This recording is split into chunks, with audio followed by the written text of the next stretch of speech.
Ladies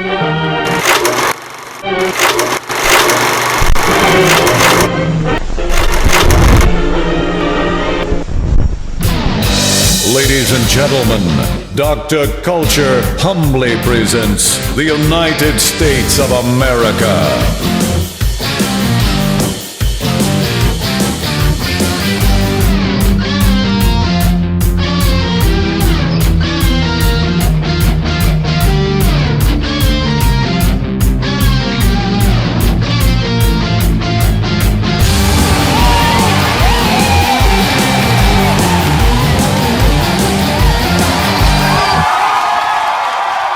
You are listening to the premier authority on American culture.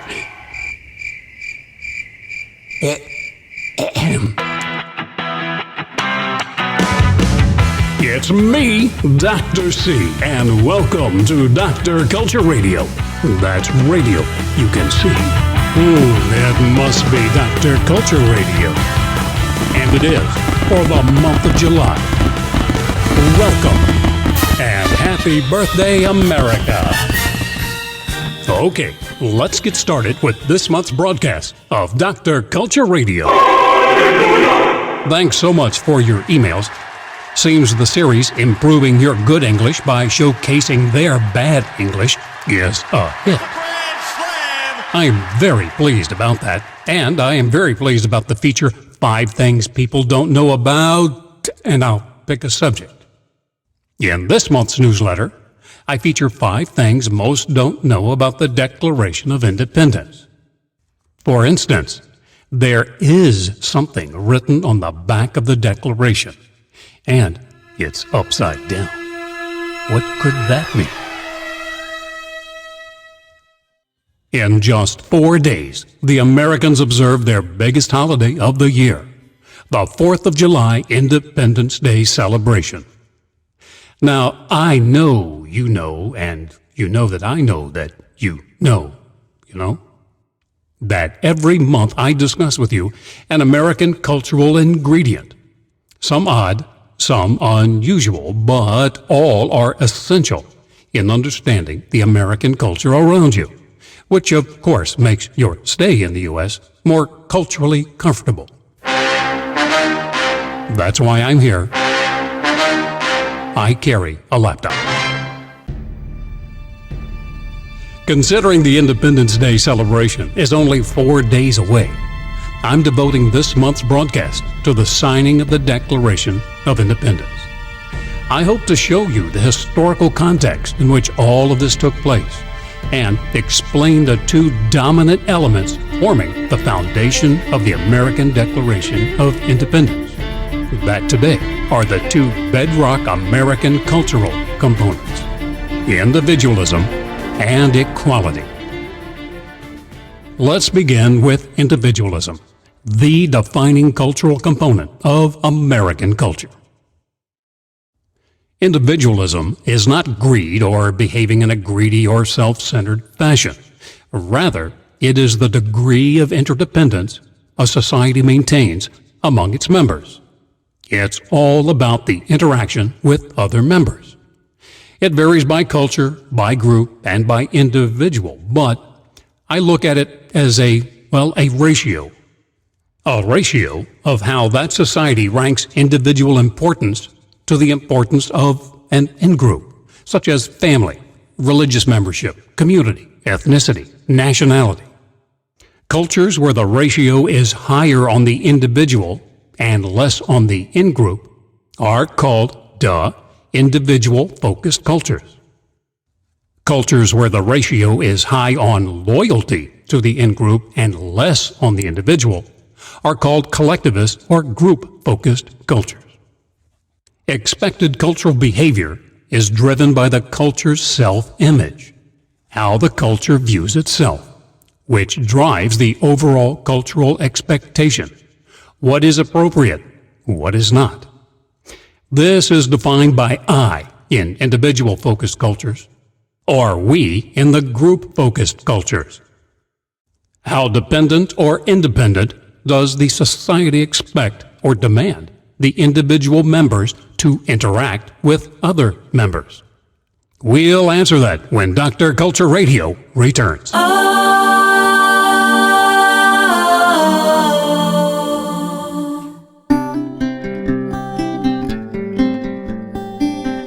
How dependent or independent does the society expect or demand the individual members to interact with other members? Those individualistic societies generally expect members to look after themselves and their direct family. Beyond that, for instance, helping others, even within the family group, is an individual, an individual choice. You, the individual, decides what is best for you and your direct family. Think about it. Who is in a better position to decide? The opposite of individualism is collectivism or group-focused cultures.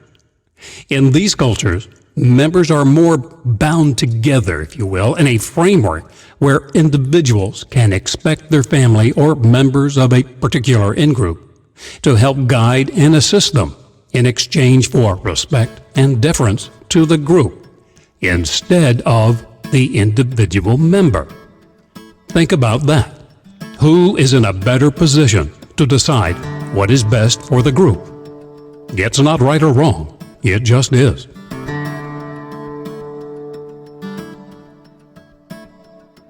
American culture is the most individually focused culture in the world, and this has been empirically proven by many studies. But probably the best-known research was done by Dr. Geert Hofstede. In his original Cultural Dimensions project, he and his colleagues studied behaviors and attitudes of male and female business types, of students, airline pilots, civil service managers, as well as upmarket and social elites of over 90 countries. He would later add 2 more defining elements, but his original work focused on 4.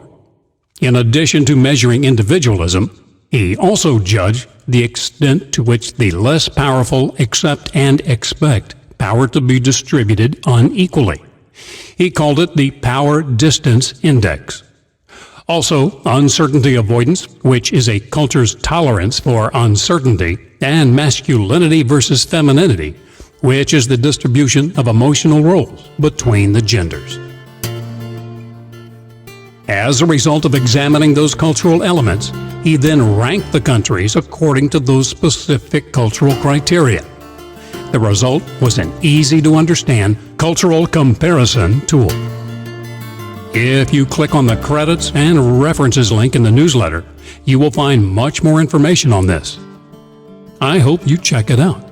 How does your culture's outlook compare to others? Oh, it's a great read.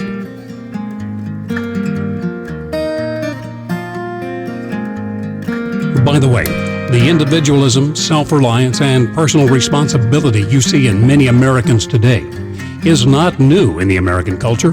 Oh, no. This has been part of the American cultural programming since, before there was an American culture. Now, how could that be possible? The rise of individualism can actually be traced back to the Protestant Reformation and, most notably, to Martin Luther, who was one of the very first champions of an individual relationship concept with God. He felt this individual relationship meant man's behavior would be rewarded or punished by God. Obviously, you behave in a way God approves and you are rewarded. Behave badly and God punishes you. The feeling was, since you already had a personal individual relationship with God, you didn't need someone to translate God's feelings regarding your behavior. This outlook was a central part of the Protestant Reformation, which swept across Northern Europe and Great Britain in the early 1500s, then ultimately ending up on the shores of what is now Plymouth Rock in Massachusetts. Additionally, although this outlook originated in Northern Europe, it would become more important to the developing American and ultimately be the singular defining cultural element of the American culture.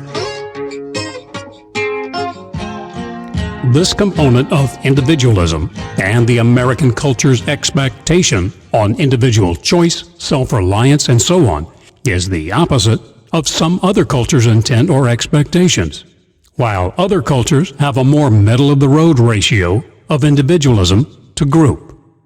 This can be really confusing for many internationals, but in day-to-day practical terms, it is the issue of equality that I see as more challenging. And when we come back, we'll talk about it.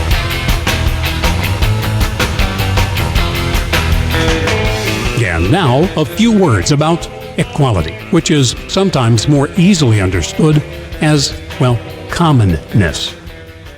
In the eyes of the law, equality means someone of high status or extreme wealth is viewed no differently than someone of low position and no status. Certainly, big money can buy you a big legal defense team that low or no class types could never afford. But the law is to be applied equally. Although American men and women view themselves as individuals with individual goals and individual plans for themselves, they also view each other as equals, not only legally, but socially as well. Here is a Dr. Culture tip.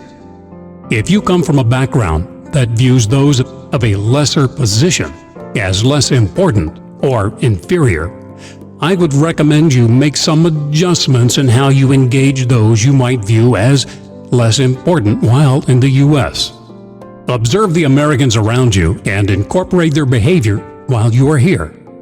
Did you notice that regardless of their rank or position, Americans will often call a waitress ma'am?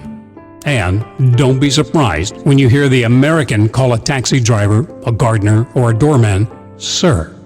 That is normal, culturally encouraged behavior due to that equality thing.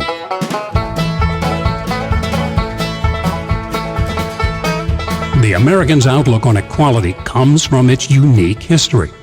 From the settling days of the 1600s through the Revolutionary period to the frontier experience and on, there has always been a societal, collective insistence on commonness and equality. On the colonial frontier, rich and poor wore similar clothing and addressed each other by first names. They worked, they ate, they laughed, they played, they fought, and died together on a footing of equality. Then and still today, distaste for snobbery and a particular dislike for those expecting special treatment because of their social class, family name, or wealth comes directly out of the American's historical experience. This commonness has always been the balancing cultural component to individual achievement. One American may live in a mansion, but while at a restaurant, he most likely will call the waiter sir. You can clearly see the emphasis on equality and individualism in both the Declaration of Independence and the U.S. Constitution. And that's what we're going to discuss right now.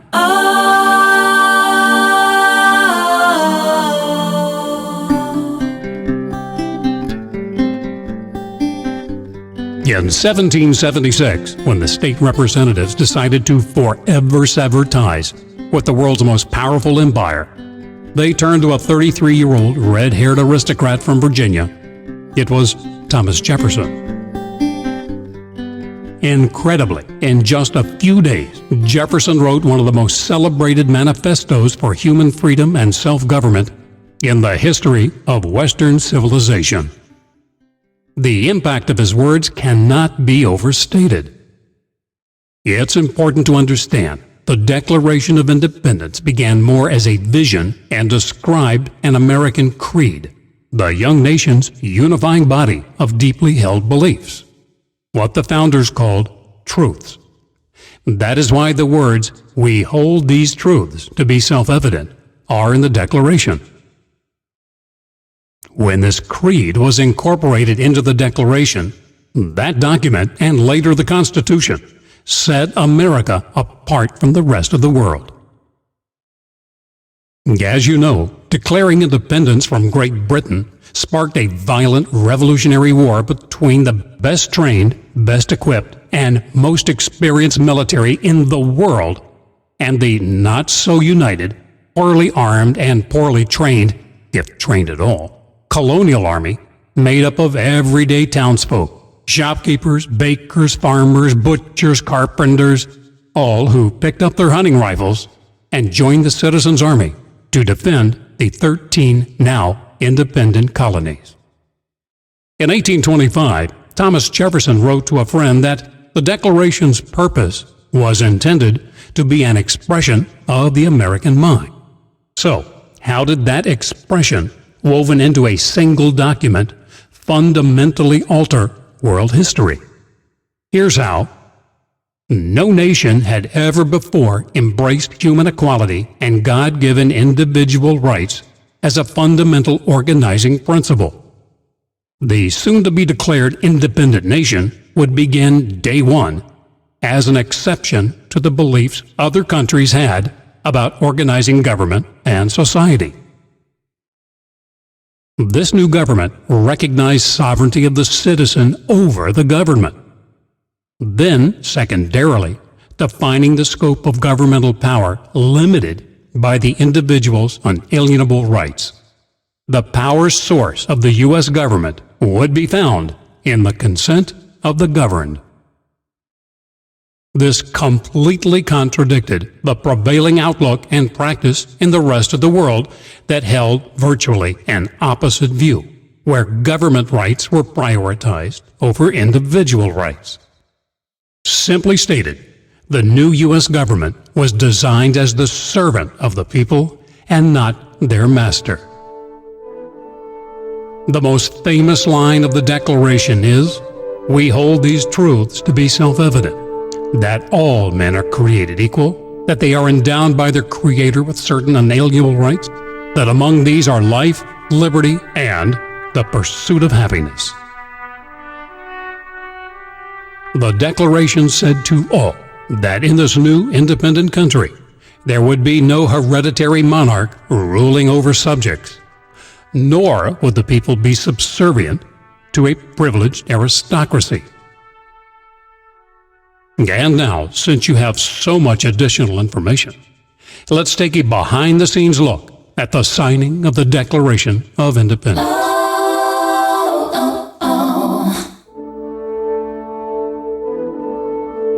Across June and July 1776, in the Philadelphia State House, America was being born. Although Jefferson wrote the Declaration draft, the final version was done by consensus.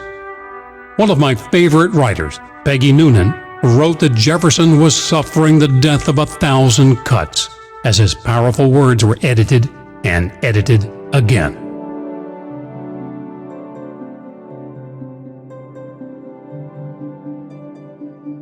There were intense arguments, squabbling, and fighting over editing Jefferson's fine work and forming the proper verbiage for declaring independence from Great Britain. The source of much of the argument centered on Jefferson's condemnation of slavery, even though he was a slave owner. More gut-wrenching arguments ensued. Slavery cut to the very core of the unfolding American vision. The committee was now at an impasse. Peggy Noonan wrote that the slavery issue would eventually be resolved by brute calculation. And this is what it came down to. Thomas Jefferson and others felt the establishment of American self-government to be more important than the slavery issue, and he was willing to compromise on the latter in order to avoid destroying the former. The reasoning was that under a free government, the issue of slavery would eventually be resolved. But if the free government were destroyed, nothing would be gained for freedom in the world. In other words, with anti-slavery language, the Declaration draft would not pass. It would halt all momentum and stop the creation of the U.S. Without the condemnation of slavery language, the Declaration would pass.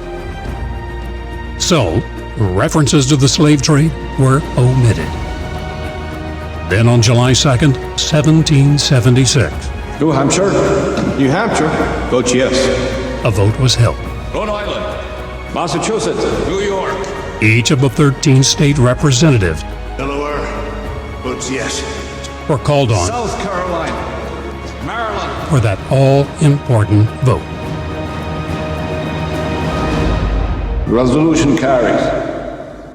The Declaration of Independence was approved.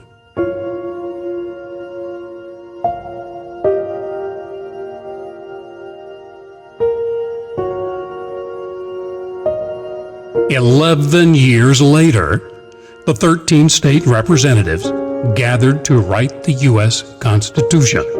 As happened with the Declaration, delegates argued and struggled with that emotional issue of slavery as they attempted to finalize the definitive wording of America's seminal document, the U.S. Constitution. And again, the Southern states refused to ratify or sign the Constitution if slavery would be outlawed. Here's why. A state's political power came from its population. More population meant more power. So the Southern states tried to include their slave population as part of the overall state population figure. But states opposed to slavery, and obviously without slaves, objected because in the Southern states, slaves were not viewed as citizens, not even close. Rather, they were regarded as someone's personal property. Although fiercely denounced by many delegates, a compromise finally emerged. It was called the Three-Fifths Compromise, specifying slaves to be included in the population count, but only as 3/5 of a man. With this trade-off in place, 1, the Constitution was finally adopted, and 2, the compromise terms resulted in a long-lasting inferiority stigma for those of African descent. Again, I defer to Peggy Noonan, who wrote that 11 years earlier, when the Declaration of Independence was signed without addressing the issue of slavery, they knew their young nation would have its date with destiny. Surely, she wrote, they heard in their silence the guns of Fort Sumter. 74 years after the signing of the Declaration of Independence, that date with destiny arrived. It was April 12, 1861, and began with a cannonade of Fort Sumter, South Carolina. The U.S. Civil War had begun.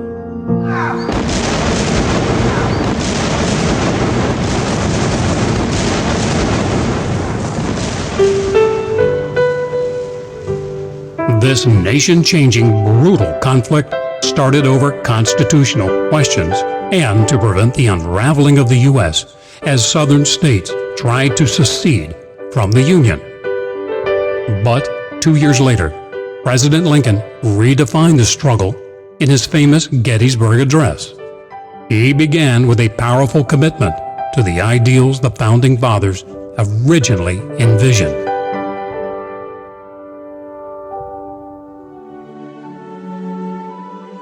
Fourscore 7 years ago, our fathers brought forth on this continent a new nation, conceived in liberty and dedicated to the proposition that all men are created equal.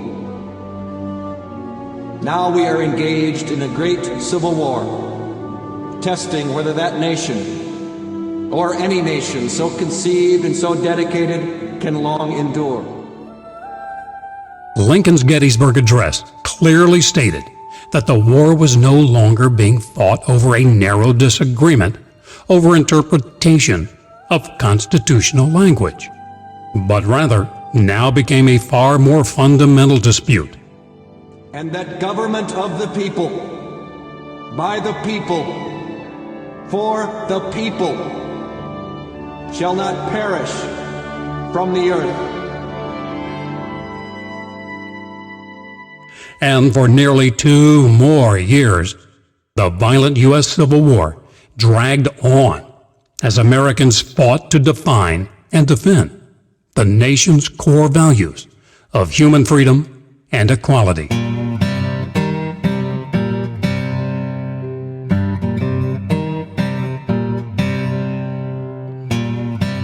Here is a question. Name one other nation that tore itself to pieces fighting a civil war with itself over equality.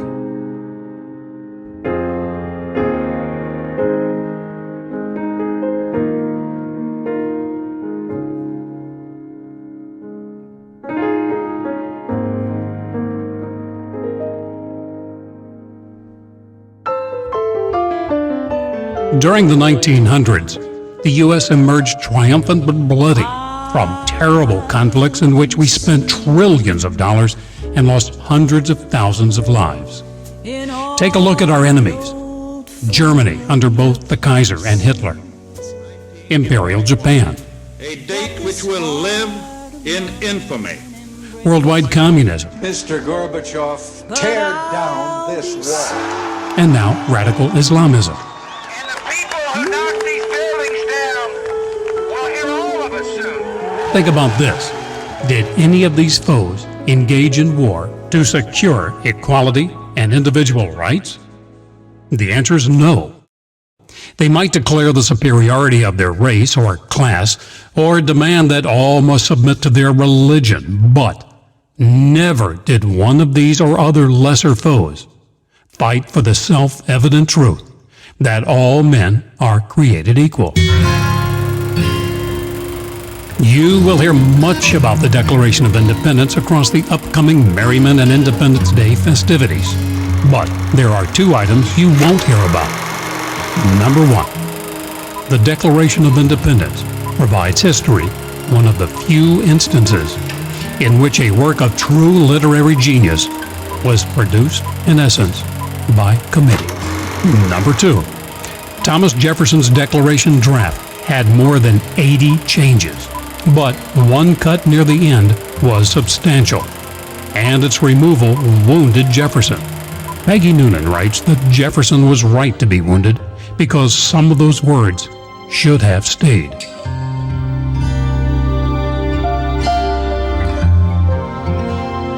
The Declaration draft certainly declared our freedom and made fiery denunciations of British abuse of governance. But the draft also acknowledged the human side of the breakup. With this declaration, the Founding Fathers were terminating the long relationship between Great Britain and ourselves, and both sides would feel it. 1776 was the beginning of a dream, but it was also the end of one. And in the Declaration draft, Thomas Jefferson acknowledged that, and gave voice to the human pain of parting when he wrote, "We might have been a free and great people together." But few have read those words of loss and humanity because they were cut from the draft by the committee.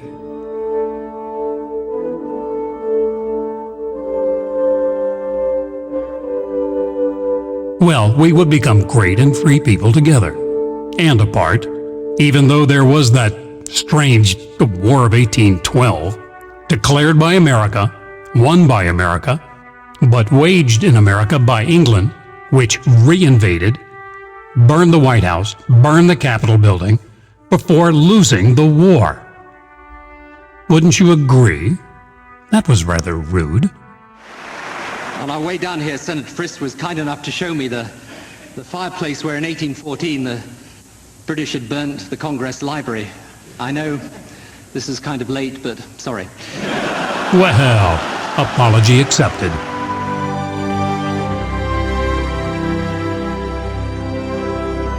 But the 1812 war gave us something beautiful and tender as well, with, of all things, a deadly naval bombardment of Fort McHenry.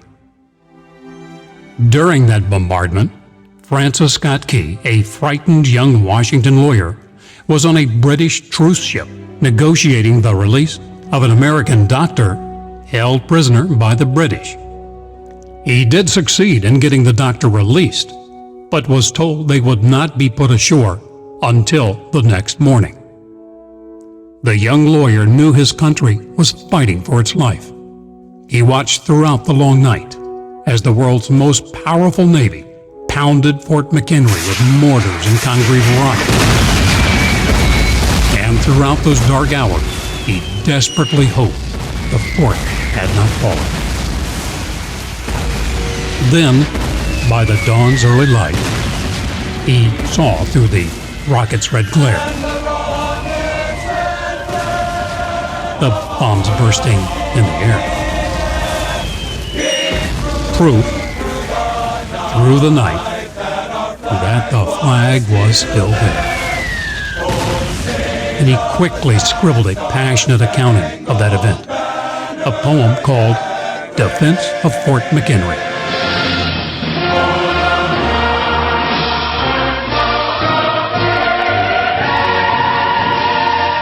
A few years later, those emotional lines of poetry were combined with the song Anacreon in Heaven and became known as the Star-Spangled Banner. More than a century later, it officially became the U.S. national anthem. Now you know the stories behind America's Independence Day celebration. Happy birthday, America. Well, looks like I'm out of time again. Tune in next month or click in next month to Dr. Culture Radio, your source for American culture information.